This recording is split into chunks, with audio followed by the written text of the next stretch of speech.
faire part. Est-ce qu'il y a des alternatives originales à l'éternel faire part pour qu'on puisse démontrer notre créativité? Définitivement. Il y en a qui sont faits à la main. Des exemples ici. Je pense qu'on en a, mais on en a pris des exemples. Hein. Petit faire part comme ça, là. Alors ça, c'est fait à la main. L'invitation, initialement, est écrite. Oui. Et puis après, elle est colorée et peinte à la main. Je vais montrer celle-ci. Indépendamment. On peut aussi ça, c'est coloré et peint à la main. Ça, Louise, vous êtes très d'accord avec ça? Absolument. C'est-à-dire pas de faire part. Vous avez des recommandations, vous, quoi ne pas faire? Oui, alors on n'envoie jamais des faire-part imprimés, encore moins thermogravés. Ça, c'est pour le commerçant. Alors, ou gravé ou inscrit à la main. Comme ça. Donc, toujours très chic, ça. De montrer une petite touche de personnalité. Exactement. Oui. Ça vient personnaliser, ça vient faire sortir de l'ordinaire, disons, le type de mariage que vous voulez. Alors, et Louise, quoi écrire et ne pas écrire? Il y a des choses... Alors, il ne faut jamais dactylographier l'enveloppe. Il faut toujours que l'adresse et le nom soient écrits à la main. Ça, c'est le rôle du futur marié, d'habitude.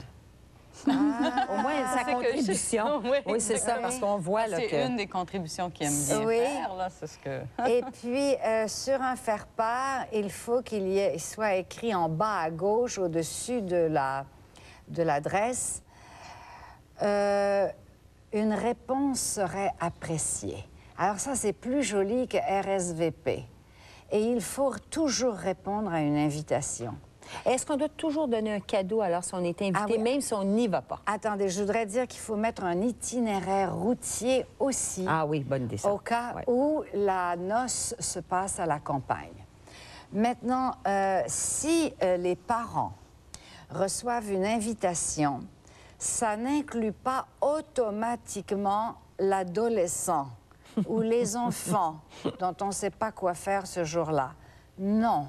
Si les enfants sont invités, ils vont recevoir, à partir de 15 ans, une invitation pour eux. S'ils sont plus petits, on le mentionnera sur l'enveloppe. Mais on n'amène ni les enfants, ni des amis qui ne sont pas invités. Oui, c'est ça, l'amener la visite. Là. Ah ben voilà. Cadeau. Je vous posais la question cadeau. Est-ce que si on reçoit une invitation, automatiquement, on doit... même si on ne peut pas aller à la réception, envoyer un cadeau? Alors, si on assiste à la cérémonie, il faut absolument offrir un cadeau. Mais si on n'y assiste pas, on n'est pas obligé. Mais c'est tellement plus courtois d'en offrir un. Alors, voilà. À notre discrétion.